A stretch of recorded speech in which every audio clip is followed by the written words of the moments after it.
Bullies messed with the new girl. Big mistake. A minute later they were begging. "Do you think you can play games with me?" Brad growled, his fists clenched so tight his knuckles cracked like gunshots. His voice echoed across Lincoln High's courtyard, drawing the attention of students lingering nearby. Emily slowly lifted her head, her eyes locking onto his with a piercing calm. There was no fear there, just a cold gleam that made the gathered crowd hold its collective breath. "I'm not playing, Brad," she said, her voice surprisingly steady. "I was just hoping you wouldn't force me to show who I really am." Brad snorted, his sneer widening. "And who are you exactly?" he drawled, his voice dripping with mockery. His laughter rang out, certain of his control. Little did he know, within minutes he'd be the one crumpled on the ground, the entire school buzzing about what had just happened. This story didn't start here. It began quietly, a few days earlier, when Emily Harris crossed the threshold of Lincoln High. The air was still heavy with morning mist as she stepped into the new school, her chestnut hair pulled back into a simple ponytail, dressed in plain jeans and a dull sweatshirt.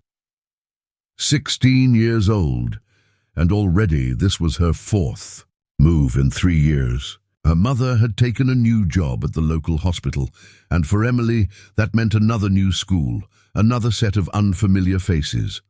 She moved quietly, kept her head down, and spoke softly when addressed by teachers. But beneath her quiet exterior lay a truth no one here could guess. Back in Detroit, Emily had trained under the watchful eye of a legend, Dwayne Johnson, a 53-year-old powerhouse who had taken her under his wing.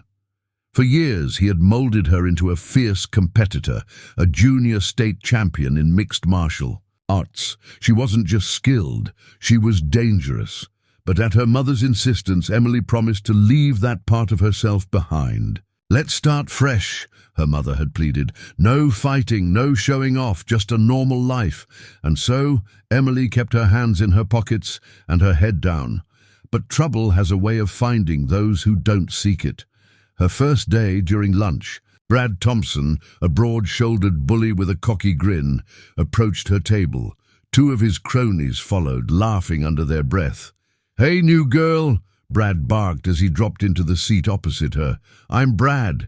This is my school, my rules." Emily offered a polite, quiet greeting, but it only fueled his arrogance. "Where are you from?" he demanded. "Detroit," she answered softly. His laughter was loud and mocking. "Detroit? You think you're better than us? Think you're tough?" His voice dropped lower, threatening. "You're going to learn how things work around here. Pay up or face the consequences." Emily's fists clenched beneath the table, her mind racing. She remembered Dwayne's words, echoing from years of training. Strength isn't about showing off. It's about standing your ground when it matters. For now, she stayed quiet, but deep down, she knew the day would come when she'd have to remind them just who she really was. The next morning, the tension was thick before Emily even stepped through the school doors. Brad and his cronies were waiting for her, leaning against the lockers by the stairwell. His arms were crossed, his smirk cocky, his voice sharp. "Well, have you thought it over?" he asked, his tone mocking but tinged with an edge that made a few passing students glance away. Emily straightened her shoulders and looked him square in the eyes. "I'm not paying you," she said firmly. The smile faded from Brad's face, his posture stiffening. "What did you say?" "I said no," she repeated, her voice steady as stone. For a moment, silence hung between them. Then Brad let out a cold, humorless laugh. "You've got guts, I'll give you that, but you're gonna regret this." The day spiraled from there. In first-period chemistry, Kyle accidentally shoved her so hard that her notes scattered across the floor. When she bent to pick them up, he stomped on her notebook with a dirty boot, smirking as he muttered an insincere "oops." In the hallway between second and third periods, Jake slammed her shoulder into the lockers hard enough to make her wince. "Watch where you're going," he barked, striding away without a second glance. But Emily didn't retaliate, not yet. By lunch, The whispers had spread like wildfire. Emily sat alone at the same table as the day before, her lunch untouched, her jaw set. Brad swaggered over, this time flanked by half the football team. His voice was loud, designed to draw a crowd. "Word has it," he called out, "that the new girl doesn't respect our rules, thinks she's too good for us." Conversations at nearby tables hushed, all eyes turning toward the confrontation. Emily's hands trembled slightly beneath the table, but her gaze remained steady. "Brad, please," she said quietly. "I just want to finish my lunch in peace." But Brad wasn't having it. He reached for her tray, lifting it high, then slowly, deliberately dumped its contents into her lap. Hot soup splattered onto her jeans, vegetables rolled across the floor, and a sickening hush fell over the cafeteria. "Oops," Brad said with feigned concern. "What a mess." The silence shattered into laughter, a cruel chorus of amusement echoing through the room. A few students pulled out their phones to record the scene. Emily sat there for a long moment, feeling the warmth of the soup soak into her clothes. But she wasn't feeling humiliation. No, she was feeling something far more dangerous. A cold, controlled anger that simmered just beneath the surface. Brad leaned in closer, sneering. "What are you waiting for? Clean it up." Emily rose slowly, soup dripping from her lap. Her eyes locked on Brad's with an intensity that made him hesitate for just a second. "You just made a big mistake," she said, her voice quiet but sharp, as a blade. "And what are you going to do about it?" Brad taunted, but his voice wavered slightly. Emily didn't answer. She simply grabbed her backpack, turned on her heel, and walked out of the cafeteria. The laughter echoed after her, but she didn't hear it.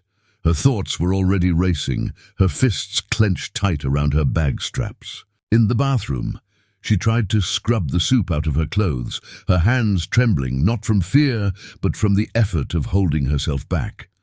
She pulled out her phone, hesitating only a second before dialing a familiar number. When the line connected, a deep, steady voice answered. "Emily, what's going on?" It was Dwayne Johnson, her old coach from Detroit. His voice, calm and strong, made her throat tighten. "I've got a problem," she said quietly, her voice breaking just a little. "Some local bullies. I need your advice." There was a pause on the line. "Emily," Dwayne said, his voice dropping low, "I know your mom wanted you to stay under the radar, and that was smart. But sometimes staying quiet just gives them permission to keep pushing.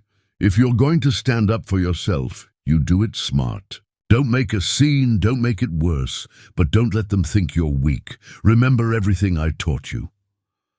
Emily closed her eyes, her jaw tightening. "I remember," she whispered. The rest of the day was a blur for Emily. She kept her head down, pushing through her classes, her mind racing with possibilities. The promise she'd made to her mother echoed in her mind, but Dwayne's voice rang louder, reminding her that sometimes silence was just permission for others to walk all over you. By the final bell, she knew what she had to do. Instead of heading straight home, she lingered in the library, pretending to work on homework. But really, she was waiting for the building to empty out, for the noise of students to fade into silence. Around 4 o'clock, she made her move. The parking lot outside was nearly deserted, save for a few upperclassmen's cars and the dim glow of street lamps. She knew Brad would still be in the gym, wrapping up football practice. She waited, breath held tight in her chest, until she spotted him emerging from the athletic building alone. His friends were already gone, his face flushed from exertion, a cocky grin tugging at his lips. "Well, well," he sneered when he saw her standing by the bike rack. "Look who's here. Come to beg for mercy, Soup Girl?" Emily didn't flinch. She stepped closer, her voice low but steady. "I need to talk to you." Brad crossed his arms, leaning back on his heels like he owned the world. "About what?" "About what happened today in the cafeteria," she said, her tone calm and measured. What about it? I thought it was hilarious, he said with a smirk. For you, maybe. Not for me, she replied. Brad stepped in closer, towering over her petite frame. Listen up, new girl. I gave you a simple choice. Pay up and be left alone. You decided to play hero. Now you're going to regret it. His voice dropped into a threatening sneer. Tomorrow the whole school's gonna know you're nothing but a joke. I'll post pictures online. I'll make sure everyone sees you for the loser you are. Emily's hands clenched into fists at her sides. You really don't get it, do you? She said softly. Brad blinked. What's that supposed to mean? I've got a proposition for you, she said, her voice quiet but razor sharp. One-on-one, right here, right now. No audience, no interruptions. If you win, I'll pay you double. I'll even follow your rules. But if I win, you leave me alone forever and apologize in front of everyone. For a moment, Brad stared at her, like she was speaking a foreign language. Then he laughed, a deep, mocking sound that echoed through the empty parking lot. You? Fight me? You're out of your mind. His smirk widened. I've been playing football since I was 10. My coach used to be in the NFL. I can bench 300 pounds. And you look like a stiff breeze could knock you over. Then you've got nothing to be afraid of, Emily said quietly. Something in her tone gave him pause. There was no desperation, no bravado, just cold, quiet confidence. Finally, Brad rolled his shoulders and cracked his knuckles. Fine, but no rules. Anything goes. Anything goes, Emily echoed, her voice calm as ever. They stepped into the center of the parking lot, the fading light casting long shadows across the asphalt. Brad stripped off his hoodie, revealing a broad, muscular torso, his arms thick from years in the gym. Emily merely slipped off her jacket, standing there in a simple t-shirt and jeans. She looked small, almost delicate next to him. Last chance. To back out, Brad jeered. Thanks, but no, she replied softly. His fist came fast, a blur aimed straight for her face, with enough force to break her nose. But Emily was faster. She shifted a half step to the side, letting the punch sail harmlessly past her head.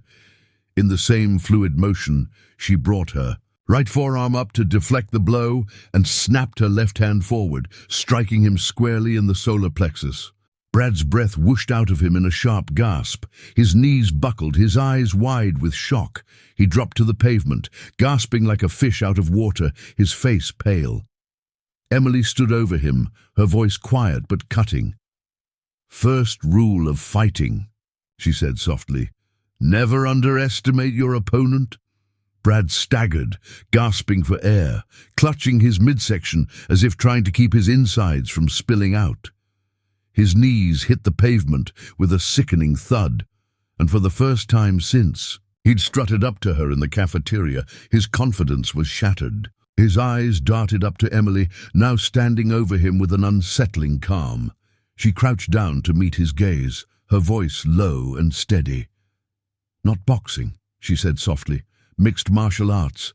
4 years of intensive training under Dwayne Johnson. Brad's pupils dilated with shock. He gasped out the words, Dwayne Johnson, the fighter. Emily nodded. Michigan State Junior Champion, 23 fights, 21 wins. And you know what's even more important. Brad could barely breathe, much less respond. That wasn't even 1/10 of my strength, she continued. If I'd wanted to, I could have broken your ribs, could have left you gasping on the ground while your friends took videos. But I didn't, because I'm not here to humiliate you, Brad. I'm here to make sure you understand. Brad's breathing came in short, ragged gasps as he struggled to push himself upright.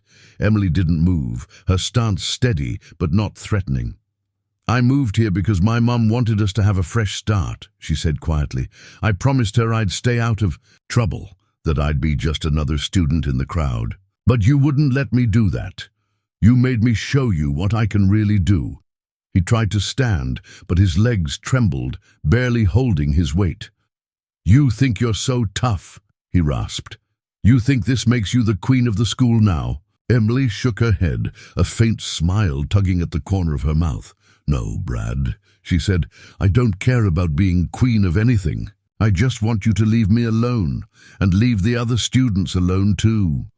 Brad hesitated, his pride warring with the cold reality sinking into his gut. He wasn't invincible. Not here, not anymore. You'll regret this, he muttered under his breath. No, Emily said firmly, her voice cutting through the dusk. You'll regret it if you keep pushing. Think about what just happened, Brad. Think about what could have happened if I'd gone full force. I'm giving you a choice. Walk away, apologize, and let everyone move on. Or keep this up, and I promise you'll be facing more than just a punch to the gut next time. Her words hung heavy in the air, their weight undeniable. Slowly Brad straightened, wobbling but managing to stay upright. The look in his eyes wasn't just fear now, it was understanding. Emily had drawn the line in the sand, and he knew it wasn't just bluster. She turned away, picking up her jacket from the ground, and paused only once to glance back over her shoulder. Don't forget, she said quietly. If you or your friends so much as look at me or anyone else in this school the wrong way, I'll know, and our next conversation won't end as gently as this one. Without another word, she walked away, her footsteps echoing softly against the concrete. Behind her, Brad stood alone, still catching his breath, his pride in shreds. He knew he'd just lost, not only the fight, but the illusion of control he'd wielded for years. The next morning, word spread through Lincoln High like wildfire. Brad Thompson, the so-called king of the school, had backed down. Students whispered, in clusters, passing on the story of how the new girl from Detroit had stood up to the biggest bully in the school, and won. Some doubted the details, claiming Brad would never lose a fight, but the ones who'd seen him limp through the hallway, his cocky grin replaced with a humbled stare, knew the truth. At lunch, Brad approached Emily in the crowded cafeteria, his shoulders stiff, his jaw set. The entire room fell silent, forks and conversations pausing in mid-air. He cleared his throat, his voice rough but clear enough for everyone to hear. Emily, he said, I was a complete jerk. What I did yesterday was wrong, and I'm sorry. A stunned hush fell over the tables. Whispers rippled like waves through the crowd. The invincible Brad Thompson, apologizing to the new girl. Emily met his gaze calmly. I accept your apology, she said, her tone soft but firm. And that was it. Brad nodded and walked away, leaving a trail of whispers behind him. That afternoon, a subtle shift swept through the school. The atmosphere changed. The tension that had shadowed Emily's steps since her arrival seemed to lift, replaced by a quiet curiosity. Brad and his friends didn't just leave her alone, they became almost protective. If a younger student got shoved or mocked, a single look from Brad was enough to make the troublemakers back down. It was as though Emily's stand had reset. The balance of power. But what happened next truly took her by surprise. 1 week later, a group of girls approached her in the hallway, led by Jessica Martin, one of the most popular students at Lincoln High. Emily, Jessica began, her voice hesitant. We heard, well, there are rumors. Is it true you really know how to fight? Emily tilted her head, her expression neutral. Why do you want to know? Jessica glanced at her friends, then looked back. We have a problem. Some guys from West Side keep hanging around the bus stop after school. They've been getting bolder, saying stuff, grabbing our arms. The teachers can't do anything because it's off school grounds. If we tell our parents, they'll just stop letting us go out. Emily's eyes sharpened, reading the fear and frustration in their faces. How many of them are there? She asked. 5, one of the girls replied, her voice trembling. And there's only 4 of us. They're older too. 17, maybe 18. Emily exhaled slowly. It was a bad situation, worse than anything she'd faced since moving here. But walking away wasn't an option. Meet me at the bus stop today, she said quietly. I'll be there. Jessica's eyes widened. You're going to... Emily nodded. We'll handle it. Together. That evening, Emily took her place at the bus stop, book in hand, but her eyes sharp and watchful. The West Side boys swaggered onto the scene right on schedule, their laughter loud and cocky.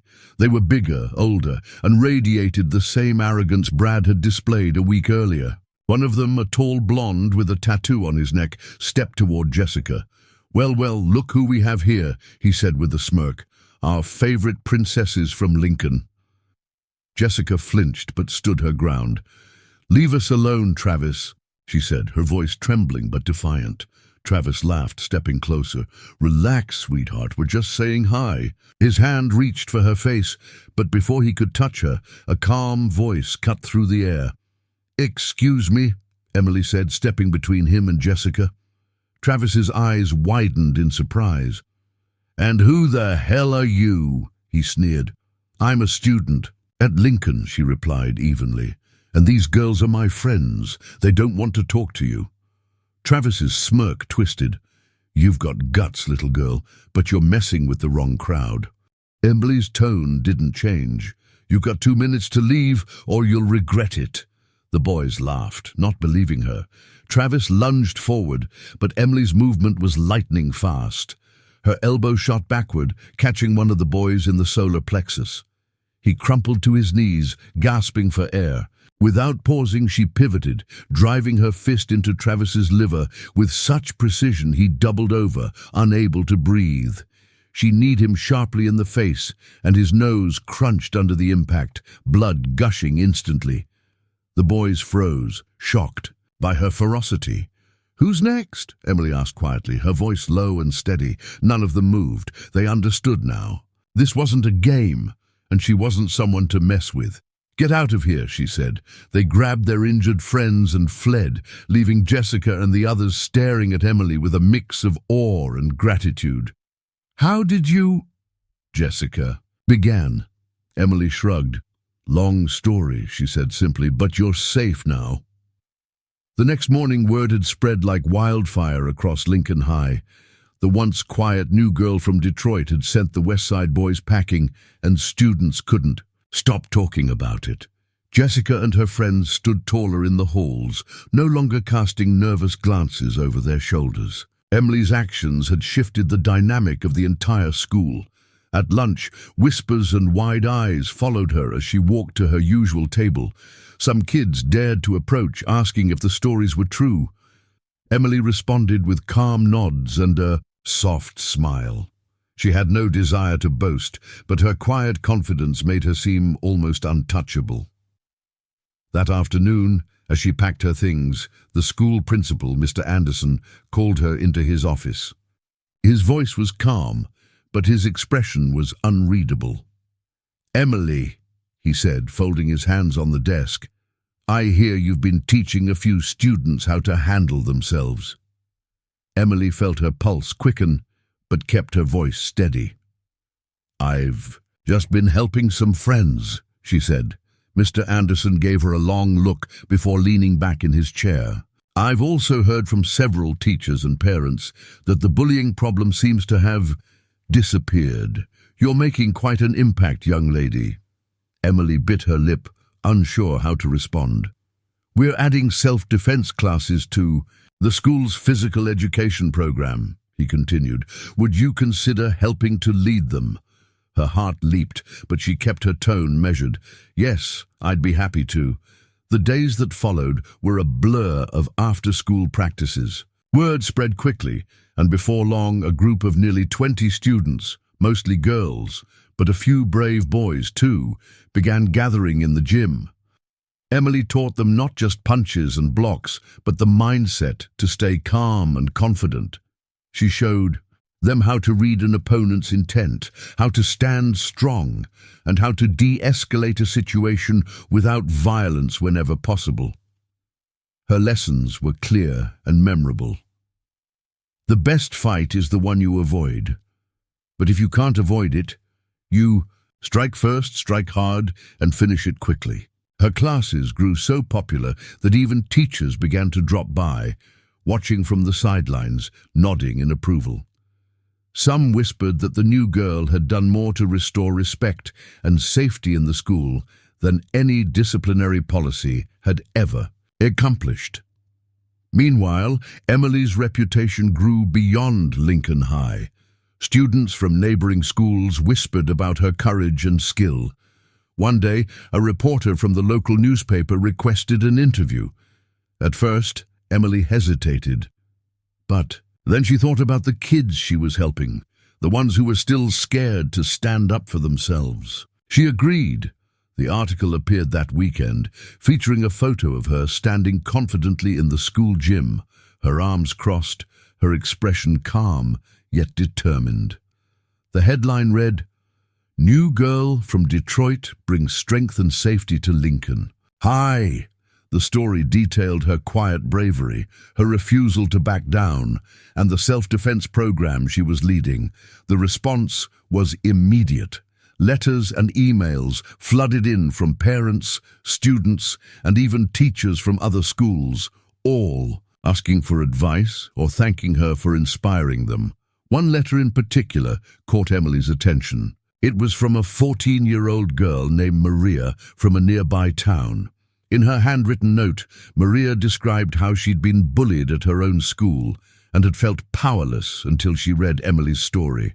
Encouraged, she had joined a local karate class and stood up to her tormentors for the first time. Maria's words were simple but heartfelt. "You made me believe I could be strong too. Thank you for helping me find my courage."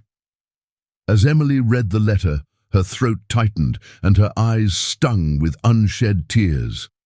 She realized then that what had started as a single act of self-defense had rippled outward, touching lives far beyond her own. She wasn't just fighting for herself anymore. She was fighting for every kid who had ever been too afraid to stand tall. A month after Emily's story made headlines, her quiet leadership at Lincoln High caught the attention of someone unexpected, Dwayne Johnson, the very man who had taught her everything she knew. Word of Emily's courage had reached him through an old friend in the coaching world, and he was both surprised and proud. He had always known she had potential, but to see her using her skills to inspire others was something else entirely. One afternoon, as Emily was wrapping up her self-defense class, the gym doors swung open, and there he was, tall, commanding. With that familiar warm smile, Dwayne Johnson stepped into the room, clapping slowly. The students froze, wide-eyed. Emily's heart skipped a beat. "Master Johnson," she whispered, her voice a mix of awe and disbelief. Dwayne crossed the floor, his presence filling the space with a quiet strength. "Emily Harris," he said, his voice deep and steady. "I've been hearing stories about you, and I had to see for myself." The room was silent, except for the faint sounds of shuffling feet and whispered gasps. "I'm not here to test you," Dwayne continued. "I'm here to thank you. What you've done here is bigger than any trophy or title. You've shown these kids what real strength looks like." Emily's cheeks flushed, and for a moment she felt like the scrawny 12-year-old who had first walked into his gym. Desperate to learn how to fight. "You taught me everything I know," she said quietly. Dwayne nodded. "And now you're teaching them. That's how it's supposed to be." He turned to the students, his gaze sweeping across their eager faces. "You're all lucky to have her. She's the real deal." The students erupted into applause, clapping and cheering, their admiration for Emily cemented. After the class, Dwayne pulled her aside. "You're making waves, Emily," he said, "but waves attract attention, and not all of it is good. Are you ready for what might come next?" Emily met his gaze, her expression calm and resolute. "I'm not afraid," she said. "I've learned that the best way to fight fear is with courage." Dwayne smiled, a proud glint in his eye. "That's my girl." They talked for a while longer, sharing memories of her early days in training, of the times she wanted to quit, of the times he'd pushed her to keep going. "You've grown into the fighter I always knew you could be," he said. "But more importantly, you've grown into the kind of leader this world needs. Emily felt a surge of gratitude and determination. She wasn't just protecting herself or her friends anymore. She was building something bigger, a community where strength was measured not by fists, but by the willingness to stand up for what's right. That night, as she sat at her desk, Emily couldn't help but reflect on how far she had come. She thought of the terrified girl who had first arrived at Lincoln High, trying to blend in and avoid trouble. Now, she was a mentor, a protector, and a symbol of resilience. And with Dwayne's visit, she realized she was no longer standing in his shadow. She was casting her own. Emily stood at the graduation ceremony, her heart pounding in her chest as her name echoed across the auditorium. The applause was deafening, but she felt a quiet calm within. She had done it. She had faced the bullies. She had protected others, and she had proven that true strength wasn't about power. It was about courage, integrity, and standing up for what's right. As she took her diploma and turned to face the audience, she caught sight of Dwayne Johnson in the back of the hall, his arms folded, a small, proud smile on his face. He gave her a nod, and she returned it, a silent acknowledgement of everything they had both fought for. Her speech was brief but powerful. She stood at the podium, looking out over her classmates, teachers, and family. 4 years ago, she began, I was just a scared girl, trying to blend in, trying to stay invisible. But life doesn't let you stay invisible. Problems find you, no matter how quiet you try to be. And when they do, you have a choice, to stay silent or to fight. The room held its breath. Emily's voice was steady, clear. I chose to fight, not because I loved it, not because it was easy, but because someone had to stand up. And along the way, I realized that fighting isn't just about fists or kicks.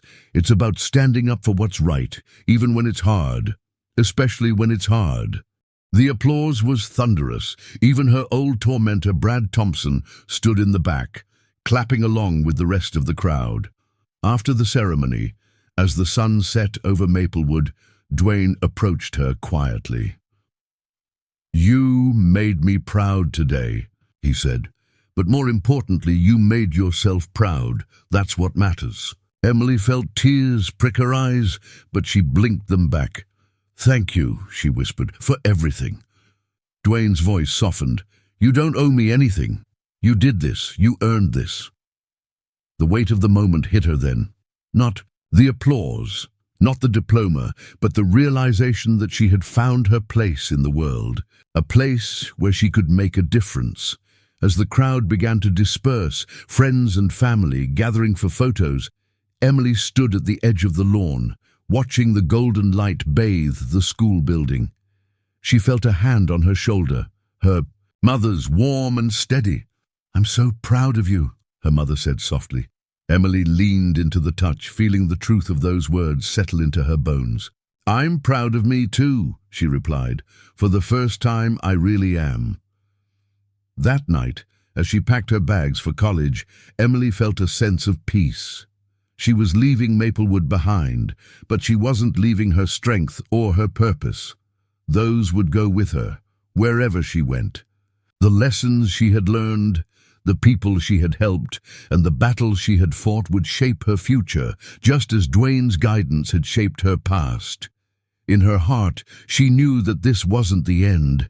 It was just the beginning of something bigger, a life where she could keep fighting for justice, for truth, and for those who couldn't fight for themselves. And with that thought, she smiled, closed her suitcase, and turned out the light, ready for whatever came next.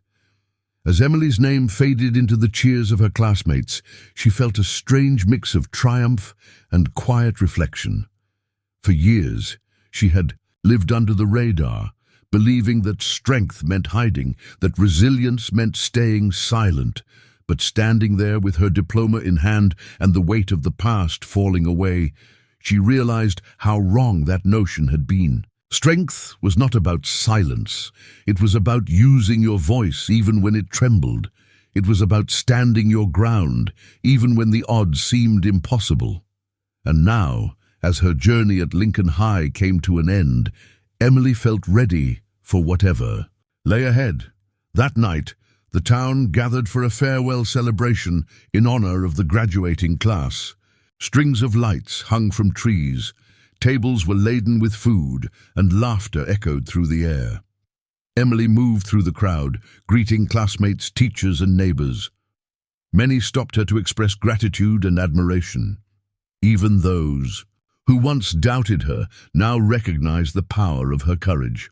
At one point, she caught sight of Dwayne Johnson leaning casually against a lamppost, his presence quiet but undeniably reassuring. She made her way to him, her heart swelling with unspoken gratitude. "You did good, kid," he said, his voice low but filled with pride. Emily nodded, her throat tight. "I couldn't have done it without you." Dwayne smiled, a rare softness in his expression. "You didn't need me to tell you what to do. You always had it in you. I just reminded you it was there." The simplicity of his words struck her harder than any applause or accolade. They stood together for a moment, the sounds of the celebration swirling around them, two people linked by shared struggles and victories. Then he gave her a nod. "Go make them remember your name," he said. "Not because you were strong, but because you stood for something." Emily watched as he melted back into the crowd, leaving her alone, but strangely not alone. When the festivities wound down, Emily and her mother returned home, the quiet hum of the night replacing the music and laughter. As they sat in their small kitchen, sipping tea, her mother broke the silence. "I'm proud of you, Emily. You found a way to be true to yourself and to make a difference." Emily looked into her mother's tired but proud eyes. "I had to," she said softly. "I couldn't let them win. I couldn't let fear control me anymore." Her mother reached across the table, taking her hand. "I hope you never do. This world needs people like you, brave, strong, and kind." Emily nodded, the weight of her mother's words settling over her like a protective cloak.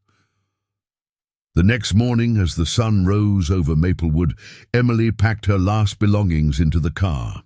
She glanced one final time at the home that had been her sanctuary and her battleground. Her mother hugged her tightly, whispering a blessing for her journey ahead. Then, as Emily climbed into the driver's seat, she saw a group of her classmates, her self-defense students, and even a few teachers gathered on the sidewalk. They waved, some with tears in their eyes, others with broad, encouraging smiles. Jessica stepped forward, holding a handmade sign that read, "Thank you, Emily. We'll never forget you."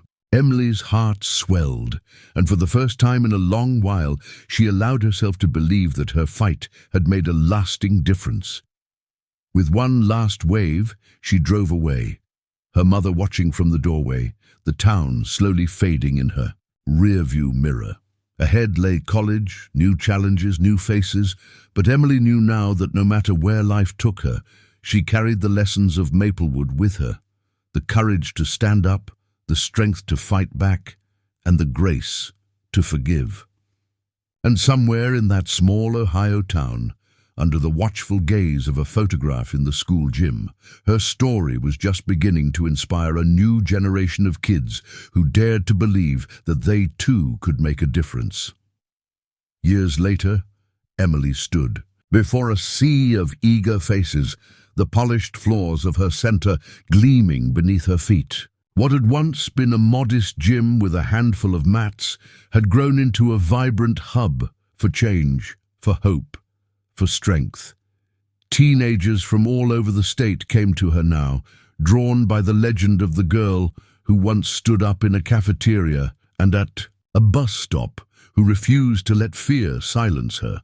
They came because they saw in her the proof that they too could find their own courage. At the back of the room, Dwayne Johnson leaned casually against the wall, arms crossed, his familiar, reassuring presence a silent testament to their shared history. His once sharp features now carried the softened edges of age, but his eyes still sparkled with the same mix of determination and quiet pride. He nodded to Emily as she stepped forward to speak. Each of you is here because you made a choice. Emily's voice rang clear, steady, and filled with conviction. You chose not to let fear define you. You chose to take control of your life. And today, I want to remind you of something my mentor once told me. Real strength is knowing when to fight and when to walk away. It's not about how hard you hit. It's about how much you care for others and how willing you are to stand for what's right. The room was silent, every eye locked on her, every heart leaning forward to catch her words. Emily glanced back at Dwayne, who gave her a subtle nod of encouragement. She continued, her voice deepening with emotion. Don't ever let anyone tell you that you're too young, too small, or too different to make a difference. The world needs more people like you. People who are willing to speak up, to take action, to lift others when they've fallen. It's not always easy. Sometimes it's the hardest thing you'll ever do. But trust me, it's worth it. Applause erupted, thunderous and heartfelt, echoing off the walls. Emily smiled, a quiet, satisfied smile that spoke volumes. She stepped down. From the podium, her heart light, her spirit strong. Dwayne met her halfway, clapping her on the back. You're not just a fighter, Emily. You're a leader. She looked up at him, her eyes sparkling. I learned from the best. As the crowd began to disperse, parents hugged their children, friends high-fived, and strangers exchanged words of encouragement. Dwayne turned to leave, but Emily caught his arm. Wait, there's something I need to say. He raised an eyebrow, curious. All those years ago, when I thought I was just a scared kid, you reminded me that being strong wasn't about fists or fury. It was about heart, about purpose. I wouldn't be standing here without you. Dwayne smiled, a rare, genuine smile that softened his whole face. And I wouldn't have stayed in this fight if I hadn't seen what you could become. You reminded me too. They stood there for a moment, two warriors bound by a silent understanding, surrounded by a community they'd helped build, a legacy that would continue long after they were gone. As the sun dipped below the horizon, casting golden light over the center's windows, Emily looked out at the world beyond. Somewhere out there, another kid was waiting for a chance to prove themselves, to stand tall against the odds, and she knew, deep in her bones, that they would find the courage. Just like she did, just like she always would. And just like that, the quiet girl became a force that couldn't be ignored. She didn't just stand up for herself, she ignited a fire of hope, a spark of courage in everyone around her. Now it's your turn. If this story inspired you, if it made you cheer, cry, or even made you a little angry, don't keep it to yourself. Hit that like button, drop a comment to share your thoughts, and subscribe to join a community that believes in standing up, speaking out, and fighting for what's right. Together, we can be the change the world needs. Don't just watch, be a part of it.